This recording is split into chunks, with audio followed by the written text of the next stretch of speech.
Easy to tell. The prettiest faces can hide the ugliest facets of humanity. Although this couple looks like Ken and Barbie, they're ready to sell their souls to the devil. Once upon a time, in a small town in the outskirts of Toronto, there was a pretty little girl named Karla Homolka. She was a real girl's girl. She liked to wear frilly dresses. She liked to play Barbie. She had to be in charge when she was playing Barbie. And some of her friends have written that they grew very tired of it. Even into her early teen years, Karla can't let go of her love of fantasy. She lived in something of a dream world. She loved Disney characters, and she loved princesses. Karla is smart, popular, and lots of fun to be around. She's an attentive student, but career-minded she's not. Her main goal after graduation is landing an engagement ring. In high school, she was the leader of a small group of women called the Diamond Club. She was smart. She could have gone to university, but she wanted the diamond and she wanted the man who went with it. She wanted to get married and make a home of her own. Meanwhile, less than 50 miles away, a boy named Paul Bernardo is growing up in the charming Toronto suburb of Scarborough. Paul Bernardo was apparently a very well-adjusted, or appeared to be a very well-adjusted boy. He was a polite, cute, gregarious kid. The perfect little angel, but for the fact that he's a peeping Tom. He started in his own neighborhood. He would hide behind the bushes. He would watch some of the young girls get undressed. He was caught a couple of times. A cop came and said, "Look, cut it out." They put it down to prankish, teenage, emerging sexuality, I guess. And so there, Paul got away with it. Life carries on for the cocky youngster, much as it had before. And by the time he gets to college, he's a popular and charming ladies' man. For all intents and purposes, was much like any other young fellow from the Scarborough area. Except for the fact that Paul is hiding some disturbing sexual kinks. He just wasn't satisfied with normal intercourse. He needed that abusive, rough, choking to really get him excited, and he didn't realize what he was doing. Maybe this is painful to them, maybe they don't like it. Most of Paul's dates don't come around for a repeat performance, but he's about to meet his match. Little Karla Homolka is all grown up now, but this Barbie is still searching for her Ken doll. When Karla's 17, the vet clinic she works at after school sends her to a pet convention in Scarborough. What Karla Homolka said she really wanted to do was to go to Toronto to meet guys. And sure enough, over dinner, a young man walks in and catches her eye. He introduces himself as Paul Bernardo, now a 23-year-old accountant with a prestigious international firm. He's a handsome-looking guy, blonde hair, outgoing, seemingly very self-confident, and I think in her mind she's looking down the road thinking, here's my Ken and here's the perfect situation.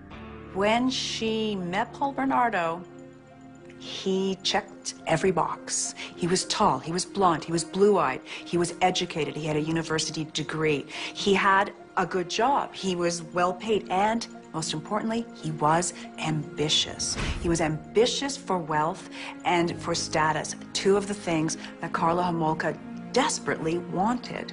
So she fell crazy, madly, hypnotically in love. And within hours, she's in bed with him, having photographs taken. I'm going like, okay, that's pretty quick.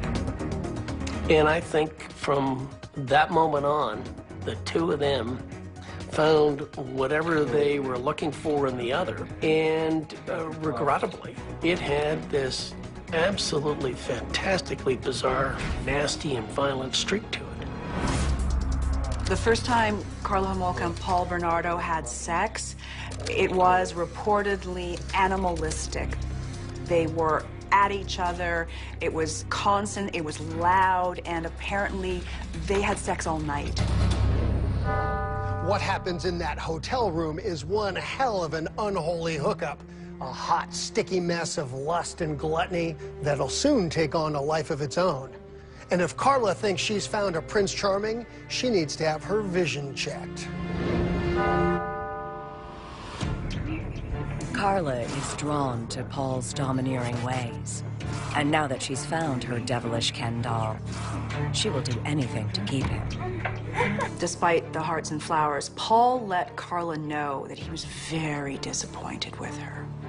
She hadn't safeguarded her virginity. She had already had her first sexual experience with a high school boyfriend, and Paul never let her forget it.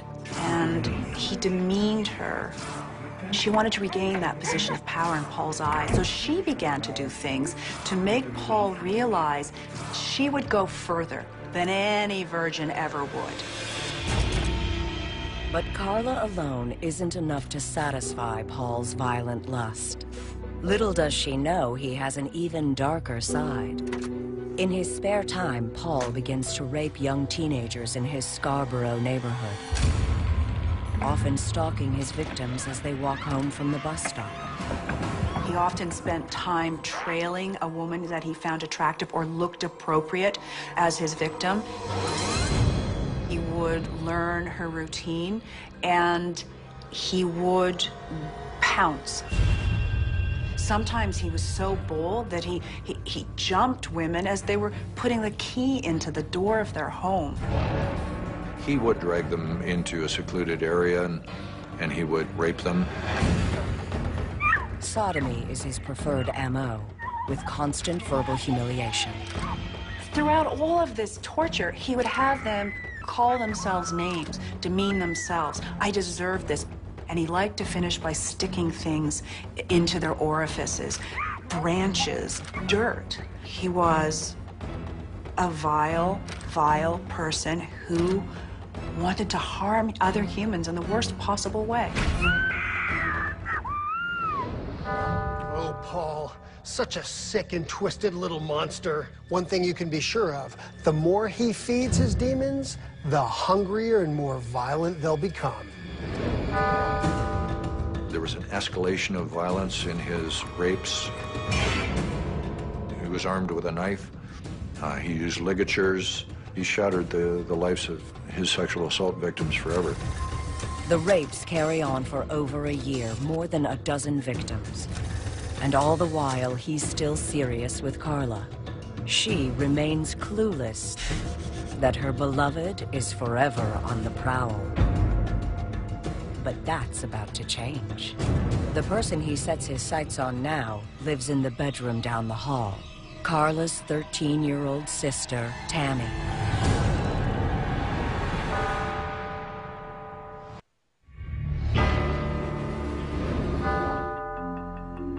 More than a year after Paul Bernardo and Carla Homolka met, their twisted relationship is still going strong. Though Carla is an obedient sex slave, Paul longs for something else. Paul said to Carla, who's all big eyes, and you know, he said, well, actually, I really like your baby sister, Tammy. Imagine what that does to a woman. This is Carla Homolka, who wants everything to be perfect, at least appearance-wise, and he's saying, you know, I actually want to have sex with your little sister. Carla, she should have just, backed right off and either called the police or told her parents. But I think she was drifting into that dream world of hers, and then she just slid over the edge with him. If ever there was an excuse to graciously break up with your domineering boyfriend, here it is, coming at you loud and clear. But whatever shred of humanity once existed in Carla Homolka, it's now long gone. She stands by her man and consciously decides to do one of the most depraved, cruel, and self-serving things I've ever heard of. She serves up her own sister to him on a silver platter. Carla would arrange the folding blinds to make it easier for him to look in Tammy's bedroom when she was undressing, and Carla facilitated all this. Meanwhile, after more than a dozen rapes in the suburb of Scarborough, police finally have a composite of the suspect. A bank teller looked at the composite sketch and said, "That's Paul Bernardo." It was really accurate. And they brought him in. But Paul hardly seems the criminal type. He was a very well-educated man with a good job, you know, seemingly a good family life, a girlfriend. I mean, he didn't fit the mold of somebody who would be a psychopathic sex villain. He was articulate, he was attractive, and he was a brilliant liar, as many psychopaths are. He was asked to volunteer a biological sample, which he did, and the police rated him very low as a suspect. Instead of testing his DNA right away, the sample goes to the end of the line and sits in storage indefinitely. Seems Bernardo has caught a lucky break. His sense of omnipotence swells even more when Carla reveals her Christmas present to him. She one day said, "I know how much you love Tammy, and I've stolen drugs from the vet hospital where I work, and I'll drug my sister so that you can take her virginity." It all starts out with a Christmas Eve dinner out of a magazine. But once Carla's parents go to bed, things go haywire. Carla and Paul and Tammy were downstairs in the family room while Mr. and Mrs. Homolka were upstairs, and they fed Tammy drinks of alcohol laced with these crushed halcyon tablets that did render her unconscious. Carla then places a rag soaked with the anesthetic halothane over Tammy's mouth, completely knocking her out. Paul, you know I love you. Mwah. The two of them went to town on this poor little girl. Bernardo demanded that they record all of the rape of Tammy Homolka. And at one point, he apparently demands that she gets down on the floor and performs oral sex on her sister, her little sister. And she does it. I mean, this was a woman who was as disturbed as Paul was. And how the two of them could ever find one another in the first place is just, you know, it's one of those fates that we just don't understand. The party ends when Tammy starts throwing up, and then she stops breathing. Instead of calling for help right away, Paul and Carla get busy covering their tracks. They had to redress Tammy, they had to clean her up, they had to hide all of the evidence of a sexual assault before they called the emergency services. By the time paramedics arrive, Tammy is